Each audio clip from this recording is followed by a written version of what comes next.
ሰላም እንዴት ናችሁ? እኔ ሚልጌች ነኝ። ወደ ቻናሌ በድጋሚ እንኳን ደህና መጣችሁ።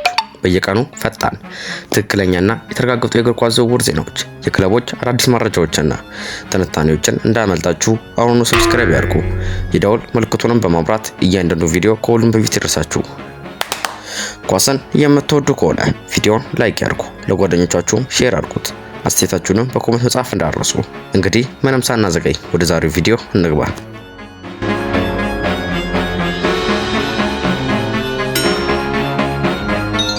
የመጀመሪያው ዜና የሚሆነው ማርከስ ራሽፎርድ የ40 ሚሊዮን ዩሮ የመውጫ ዋጋ አብቅቶለታል ተባለ።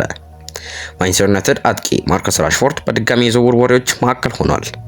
ቀደም ሲል በውሉ ውስጥ የነበረው 40 ሚሊዮን ዩሮ የመውጫ ዋጋ ወይም ኤግዚት ክላውዝ አሁን አብቅቷል።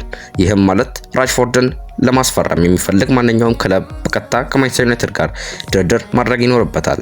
ቋሚ የመውጫ ዋጋ ከእንግዲህ በኋላ የለም። በሌላ በኩል ባርሴሎና በውሉ ውስጥ የነበረውን 30 ሚሊዮን ዩሮ የመግዛት አማራጭ አለመጠቀሙ ተዘግቧል። ይህም ራሽፎርድ አሁን በድጋሚ ወደ ማንቸስተር ዩናይትድ በመመለስ የቅድመ ውድድር ዝግጅት እንደሚጀምር ያሳያል። ሆኖም የወደፊት ሁኔታ አሁንም ግልጽ አይደለም። በዚህ ክረምት በኦልድ ትራፎርድ ይቀጥላል ወይስ አዲስ ፈተና ይጀምራል የሚለው በቀጣዮቹ ሳምንታት ይወሰናል። ሌላኛው ዜና አርሰናል ቤት ሞርጋን ሮጀርስ አርሰናል ወይም ቶተናም ሊቀላቀል ነው። የአስቶን ቪላ ክረምት ተጫዋች ሞርጋን ሮጀርስ በዚህ ክረምት ዝውውር ገበያ ከሚከታተሉት ተጫዋቾች መካከል አንዱ ሆኗል። ሪፖርቶች እንደሚያሳዩት ሮጀርስ እድሉ ከተፈጠረ ቶተናምን ለመቀላቀል ፈቃደኛ ነው። ሆኖም የተጫዋቹ የመጀመሪያ ምርጫ አሁንም አርሰናል መሆኑ ተናግሯል። አርሰናል የዝውውሩን ፋይናንስ ለማሟላት እየሰራ ሲሆን ከጀርባ በጸጥታ ውይይቶችን እንደቀጠለ ተዘግቧል። በሌላ በኩል ቶተናምም ሁኔታውን በቅርበት የተከታተለ ይገኛል። በአሁኑ ሰዓት ይፋዊ ስምምነት ወይም የዝውውር ጥያቄ ባይኖርም በቀጣዮቹ ሳምንታት የሞርጋን ሮጀርስ የዝውውር ጉዳይ በጣም ከሚከታተሉት ታሪኮች መካከል አንዱ እንደሚሆን ይጠበቃል። ሌላኛው ዜና እዛው አርሰናል ቤት ብራድሊ ባርኮላ አርሰናል አሁንም ፍላጎቱን ቀጥሏል፣ ሊቨርፑልም በውድድር ውስጥ አለ ተብሏል። የፓሪስ ሰንት ጀርመን ክንፍ ተጫዋች ብራድሊ ባርኮላ በዚህ ክረምት የዝውውር መስኮት በአውሮፓ ታላቅ ክለቦች ከሚፈልጉ ተጫዋቾች መካከል አንዱ ሆኖ ቀጥሏል። እንደወጡት ሪፖርቶች ከሆነ አርሰናል በባርኮላ ላይ ያለውን ፍላጎት አልተወም። ሆኖም በክለቦች ዓለም ዋንጫ ውድድር ወቅት በዚህ ዝውውር ላይ ምንም ጎል እድገት አልተመዘገበም። በሌላ በኩል ፓሪስ ሰንት ጀርመን ከተጫዋቹ ጋር አዲስ የውል ማራዘሚያ ውይይት ለመጀመር የተዘጋጀ ነው። ያሁኑ ውል እስከ 28 ድረስ የሚቆይ ቢሆንም ክለቡ ባርኮላን ለረጅም ጊዜ ለማቆየት ይፈልጋል። ነገር ግን የውል ማራዘሚያ ስምምነት ካልተደረሰ አርሰናል እና ሊቨርፑል ተጫዋቹን ለማስፈረም ቀዳሚ ተፎካካሪዎች እንደሚሆኑ ተዘግበዋል። ከዚህም በላይ ባርኮላ ወደ ለንደን ማምራትን እንደሚመርጥ የሚጠቁሙ ሪፖርቶች እየወጡ ነው። ይህም ለአርሰናል ትልቅ አዎንታዊ ምልክት ሊሆን ይችላል። ይሁን እንጂ አርሰናል በአሁኑ ጊዜ ሞርጋን ሮጀርስን እንደ ዋና የዝውውር ኢላማው መቀጠሉ ተነግሯል። ይህ ማለት ባርኮላ የሚመጣው የሮጀርስ ዝውውር ካልተሳካ ወይም ሌላ እድል ከተፈጠረ ሊሆን ይችላል ማለት ነው። ስለዚህ የባርኮላ የዝውውር ጉዳይ አሁንም ክፍት ሲሆን ፒኤስጂ አዲስ ውል ይፈርማል ወይስ አርሰናል ወይም ሊቨርፑል ከፈረንሳዊ ኮከብ ጋር ስምምነት ይደርሳሉ የሚለው በቀጣዮቹ ሳምንታት ከሚከታተሉ ትልቅ የዝውውር ታሪኮች አንዱ ይሆናል ተብሏል። ሌላኛው ዜና ኤሲ ሚላን የማይጠበቅ ዝውውር ሊፈጽም ነው። በዚህ የክረምት ዝውውር መስኮት ከሚያስደንቁ ወሬዎች መካከል አንዱ የሆነው የፊል ፎደን ስም ከኤሲ ሚላን ጋር መያያዙ ነው። እንደወጡት ሪፖርቶች ከሆነ የጣሊያኑ ትልቅ ክለብ ኤሲ ሚላን የማንቸስተር ሲቲውን ኮከብ ፊል ፎደን ለማስፈረም የሚያስደንቅ እቅድ እያዘጋጀ ነው። ይህን ዝውውር ለማሳካት ሚላን የቡድኑን ዋና ኮከብ ራፋኤል ሊዮን በመሸጥ የሚገኘውን ገንዘብ ለመጠቀም እያሰበ መሆኑ ተዘግቧል። በተጨማሪም ፎደን በአማላጆች በኩል ለበርካታ ክለቦች መቅረቡ ተናግሯል።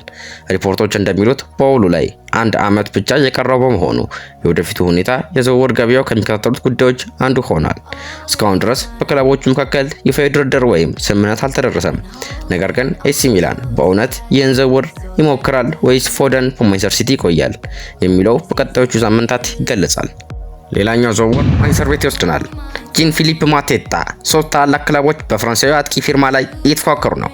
የክሪስታል ፓላሱ የፍራንሳዊ አጥቂ ዣን ፊሊፕ ማቴታ በዚህ ክረምት የዝውውር መስኮት ከፍተኛ ፍላጎት እየተሳበበት ይገኛል። እንደ ሪፖርቶች ከሆነ አትሌቲኮ ማድሪድ፣ ጁቬንቱስ እና ማንቸስተር ዩናይትድ ሶስቱም ክለቦች ተጫዋቹን ለማስፈረም ፍላጎት አሳይተዋል። ይህም ማቴታ በአውሮፓ የተፈለጉ አጥቂዎች መካከል መሆኑን ያሳያል። ክሪስታል ፓላስ ደግሞ ተጫዋቹን በ25 ሚሊዮን ፓውንድ ዋጋ እንደሚገምተው ተነግሯል። ከዚህም በላይ የማቴታ ውል እስከ 27 ድረስ የሚቆይ ቢሆንም ተገቢ ዋጋ ከቀረበ ክለቡ ለመሸጥ ክፍት መሆኑ ተዘግቧል። በአሁኑ ሰዓት ይፋዊ ጥያቄ ወይም ስምምነት ባይኖርም በቀጣዮቹ ሳምንታት ድርድሮች እየተፋፋሙ እንደሚሄዱ ይጠበቃል። በተለይ ማንቸስተር ዩናይትድ በአጥቂ መስመሩን ለማጠናከር የፈለገ ሲሆን አትሌቲኮ ማድሪድ እና ጁቬንቱስም የጥቃት ክፍላቸውን ለማሻሻል ማቴታን እንደ አማራጭ እያዩት ነው። ስለዚህ በ25 ሚሊዮን ፓውንድ ብቻ ከክሪስታል ፓላስ ይለያል ወይስ በ25-26 የውድድር ዘመንም ሴልሃርትስ ፓርክ ይቆያል የሚለውን ጥያቄ መልሱን በቅርቡ እናገኛለን። ሌላኛው ዜና እዛው ማንቸስተር ዩናይትድ ቤት ሳንደር ቤርጅ ወደ ማንቸስተር ዩናይትድ ለኖርዌይ አማካኝ ከባድ ፍላጎት አሳይቷል ተብሏል። የፉላሙ አማካኝ ሳንደር ቤርጌ በዚህ ክረምት የዝውውር መስኮት ወደ ማንቸስተር ዩናይትድ ሊያመራ የሚችል የሚሉ ወሬዎች ይጠናከሩ ነው። እንደወጡት ሪፖርቶች ከሆነ ማንቸስተር ዩናይትድ የአማካኝ ክፍሉን በዚህ ክረምት ለማጠናከር በሚያደርገው እቅድ ውስጥ ሳንደር ቤርጌን ከዋና ኢላማዎቹ መካከል አንዱ አድርጎታል። ዩናይትድ እስካሁን በአማካኝ ክፍል 2 ዝውውሮችን ካጠናቀቀ በኋላ ሶስተኛ ፈራሚ ለማምጣት እየሰራ ሲሆን ቤርጌ ለዚህ ቦታ ተስማሚ ተጫዋች ተደርጎ እየታየ ነው። በተጨማሪም የክለቡ ባለቤትነት ቡድን INEOS ተጫዋቹ በ40 ሚሊዮን ፓውንድ ከዚያ ባነሰ ዋጋ ሊገኝ እንደሚችል እያመነ መሆኑ ተዘግቧል። ይህም ለዩናይትድ ከፍተኛ ወጪ ሳይወጣ የመሃል ሜዳውን ለማጠናከር ጥሩ እድል ሊሆን ይችላል። ሆኖም እስካሁን በፉላም እና በማንቸስተር ዩናይትድ መካከል ይፋዊ ድርድር ወይም የዝውውር ጥያቄ አልቀረበም። በአሁኑ ሰዓት ጉዳዩ በፍላጎት ደረጃ ላይ ብቻ ይገኛል። ይሁን እንጂ ማንቸስተር ዩናይትድ በቀጣዮቹ ሳምንታት ይፋዊ እርምጃ ይወስዳል ወይስ ወደ ሌላ አማራጭ ይዞራል የሚለው የዚህ ክረምት የዝውውር ገበያ ከሚከተሉት ጉዳዮች መካከል አንዱ ይሆናል። ሌላኛው ዝውውር እዛው ከማንቸስተር እንዲሁም በአውሮፓ ቤት አማድ ዲያሎ ኤሲ ሚላን የዝውውር ኢላማው ሆኗል ተብሏል። ማንቸስተር ዩናይትድ ግን ለመሸጥ ፍላጎት የለውም። የማንቸስተር ዩናይትድ ወጣት ክንፍ ተጫዋች አማድ ዲያሎ በዚህ የክረምት ዝውውር ገበያ የኤሲ ሚላን ዋና የማጥቃት ኢላማዎች መካከል መሆኑ ተዘግቧል። እንደወጡት ሪፖርቶች ከሆነ የኤሲ ሚላን አሰልጣኝ ሩበን አሞሪም ከአማድ ዲያሎ ጋር በድጋሚ መስራት የአጥቂ ስርዓት ውስጥ ፍጥነቱን፣ የኳስ ቁጥጥሩንና አንድ ለአንድ የማለፍ ችሎታውን በመመልከት ለሳንሲሮ ተስማሚ ተጫዋች እንደሚሆን ያምናል። ይሁን እንጂ ማንቸስተር ዩናይትድ አማድን ከወደፊቱ ፕሮጀክቱ ውስጥ አንዱ አድርጎ ስለሚያየው በቀላሉ ለመሸጥ አይፈልግም። ክለቡ ተጫዋቹን ለመልቀቅ የሚያስብ ከሆነ በጣም ከፍተኛ የገንዘብ ጥያቄ ቀረበ ብቻ እንደሚሆን ተዘግቧል። በአሁኑ ሰዓት በሁለቱ ክለቦች መካከል ይፋዊ የዝውውር ድርድር ወይም የቀረበ ጥያቄ የለም። ነገር ግን ኤሲ ሚላን ሁኔታውን በቅርበት የተከታተለ ነው። ስለዚህ አማድ ዲያሎ በኦልድ ትራፎርድ ይቆያል ወይስ ወደ ጣሊያን በማምራት አዲስ ምዕራፍ ይጀምራል የሚለው ጥያቄ በቀጣዮቹ ሳምንታት መልሱን ያገኛል። ሌላኛው ዜና ማኑ ኮኔ ወደ ቼልሲ ወይ ወደ ማንቸስተር ዩናይትድ ሊያመራ ነው ተብሏል። የሮማው ፈረንሳይ አማካኝ ማኑ ኮኔ በዚህ ክረምት ዝውውር ገበያ ከትልቅ የአውሮፓ ክለቦች ጋር ስሙ እየተያዘ ይገኛል። እንደወጡት ሪፖርቶች ከሆነ ቼልሲ ከሮማ ጋር በማኑ ኮኔ ዝውውር ላይ የመጀመሪያ ውይይቶችን ጀምሯል። የለንደኑ ክለብ የመሃል ሜዳውን ለማጠናከር አማራጮችን እየፈለገ ሲሆን ኮኔን እንደ ተስማሚ ተጫዋች እያየው ነው። በሌላ በኩል ማንቸስተር ዩናይትድም የፈረንሳዩን አማካኝ ሁኔታ በቅርበት የተከታተለ ነው። ዩናይትድ የመሃል ሜዳውን ለማሻሻል በሚያደርገው እቅድ ውስጥ ኮኔን እንደ አማራጭ ተደርጎ እየመረመረው ይገኛል። ኮኔ በአካላዊ ጥንካሬው፣ ኳስ በመውሰድ ችሎታውና በመካከለኛ ሜዳ ላይ ባለው የመከላከልና የማጥቃት ችሎታው የብዙ ክለቦችን ትኩረት ስቧል። ከዚህም በላይ የሮማና የቼልሲ ውይይት ላይ አሌሃንድሮ ጋርናቾ ስም መጠቀሱ ተዘግቧል። ሮማ ተጫዋቹን የሚፈልግ ቢሆንም ማንኛውም ስምምነት የተለያዩ የዝውውር ስምምነቶች እንጂ ቀጥታ ልውውጥ እንደማይሆን ተገልጿል። እስካሁን ድረስ የተጠናቀቀ ስምምነት የለም። ሆኖም ቼልሲ እና ማንቸስተር ዩናይትድ በማኑ ኮኔ ዝውውር ላይ የሚያደርጉት እንቅስቃሴ በቀጣዮቹ ሳምንታት በትኩረት የሚከታተሉት ጉዳይ ይሆናል። ሌላኛው ዜና ኤርዚ ኮንሳ አርሰናል ሊመጣ ነው። የአስቶን ቪላ እና የእንግሊዝ ብሔራዊ ቡድን ተከላካይ ኤርዚ ኮንሳ በዚህ ክረምት የዝውውር ገበያ የአርሰናል ትኩረት ላይ መውደቁ ተዘግቧል። እንደወጡት ሪፖርቶች ከሆነ አርሰናል የመከላከል ክፍሉን ለማጠናከር ኮንሳን እንደ አማራጭ እያየው ነው። በተለይም የዊሊያም ሳሊባ የአካል ብቃት ሁኔታ ለአዲሱ የውድድር ዘመን ጥያቄ ሲያስነሳ አርሰናል በተከላካይ ቦታ ተጨማሪ ጥራት ለማምጣት እየሰራ ነው። ኮንሳ በአስቶን ቪላ ባሳየው የተረጋጋ ጨዋታ የኳስ ቁጥጥር ችሎታና በመከላከል ላይ ባለው ብቃት የብዙ ክለቦችን ትኩረት ስቧል። በተለይም በፕሪሚየር ሊግ ላይ ያለው ልምድ ለአርሰናል ትልቅ ጥቅም ሊሆን ይችላል። ሆኖም አስቶን ቪላ የ8 ዓመቱን ተከላካይ ለመሸጥ ቀላል እንደማይሆን ተጠብቋል። ክለቡ ለኮንሳ ከፍተኛ ዋጋ እንደሚጠይቅ ይጠበቃል። አርሰናል በአሁኑ ሰዓት በዝውውር ገበያው በተለያዩ ቦታዎች ማጠናከሪያ እየፈለገ ሲሆን የመሃል ተከላካይ ቦታ ከዋና ትኩረቶቹ መካከል አንዱ ነው። እስካሁን ድረስ በአርሰናልና በአስቶን ቪላ መካከል ይፋዊ ስምምነት አልተደረሰም። ነገር ግን የኤርዚ ኮንሳ የወደፊት ሁኔታ በቀጣዮቹ ሳምንታት ከሚከታተሉት የዝውውር ታሪኮች አንዱ ሊሆን ይችላል።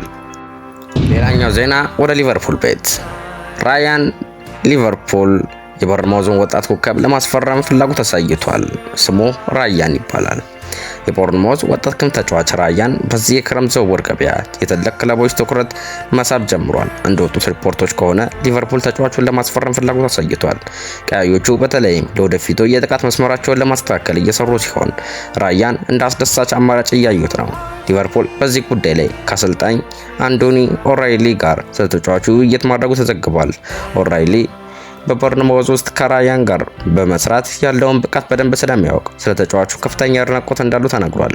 ሆኖም ቦርንማውዝ በዚህ ክረምት ተጫዋቹን ለመሸጥ ፍላጎት የለውም። ክለቡ የወጣቱን ተጫዋች እድገት ማየት ይፈልጋል እና በአሁኑ ጊዜ ለመልቀቅ አይቸኩልም። በተጨማሪም ራያን በውሎ ውስጥ ያለው 130 ሚሊዮን ፓውንድ የመልቀቂያ ዋጋ ወይም ሪሊዝ ክላውዝ እስከ 27 ድረስ እንደማያነቃ ተዘግቧል። ይህም ቦርንማውዝም በውድድር ላይ ጠንካራ አቋም ይሰጠዋል። እስካሁን ድረስ ሊቨርፑል ይፋዊ ጥያቄ ቢያቀርብም የተጫዋቹ ዝውውር ቀላል እንደማይሆን ይጠበቃል። ስለዚህ ራያን በአንፊልድ ይታያል ወይስ ቦርንማውዝ ቆይቶ እድገቱን ይቀጥላል የሚለው በዚህ የዝውውር መስኮት ከሚከተሉት ትልቅ ጉዳዮች አንዱ ይሆናል።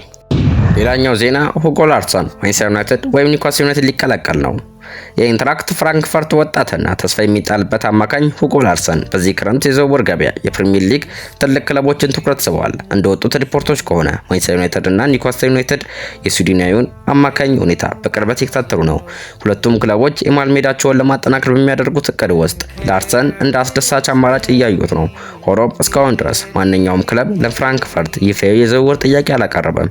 ጉዳዩ አሁን በፍላጎትና በክትትል ደረጃ ላይ ብቻ ይገኛል። የፍራንክፈርት ክለብ በበኩሉ በላርሰን ላይ ጠንካራ አቋም ያለው ወጣቱ አማካኝ ከክለቡ ጋር እስከ 29 ድረስ የሚቆይ ውል ስላለው ፍራንክፈርት በድርድር ላይ ጥሩ አቋም እንዳለው ይታሰባል። ሁጎ ላርሰን በወጣትነቱ የሚያሳየው ኳስ ቁጥጥር፣ የጨዋታ እይታና በመሃል ሜዳ የመቆጣጠር ችሎታው ብዙ ክለቦችን እንዲያስደስት አድርጎታል። በተለይ ማንቸስተር ዩናይትድ አዲስ የመሃል ሜዳ ግንባታ ላይ ሲሰራ ላርሰን ለወደፊቱ ፕሮጀክት እስካሁን ግን ዝውውሩ ከመነጋገር ደረጃ አላለፈም። ማንቸስተር ዩናይትድ ወይም ኒውካስትል በቀጣዮቹ ሳምንታት ይፋዊ እርምጃ ይወስዳሉ የሚለው በዚህ ዝውውር መስኮት ከሚጠበቁ ታሪኮች አንዱ ይሆናል። ይህ የዛሬው የዝውውር ዜና ማጠቃለያ ነበር። እንደ ማርከስ ራሽፎርድ፣ ሞርጋን ሮጀርስ፣ ብራድሊ ባርኮላ እና ሌሎች ትልቅ ተጫዋቾች የዝውውር ሁኔታ በቀጣይ ቀናት ሊቀየር ይችላል። እስከዚያው ድረስ የእግር ኳስ ዓለም አዳዲስ ዜናዎችን ለማግኘት ቻናሉን ሰብስክራይብ ማድረጉን አይርሱ። ቪዲዮውን ከወዳችሁት ላይክ በማድረግ ለሌሎች የእግር ኳስ ወዳጆች እንዲደርስ ሼር አድርጉት። እኔ ሚልጌች ነኝ። በሚቀጥለው የዝውውር ዜና እንገናኛለን።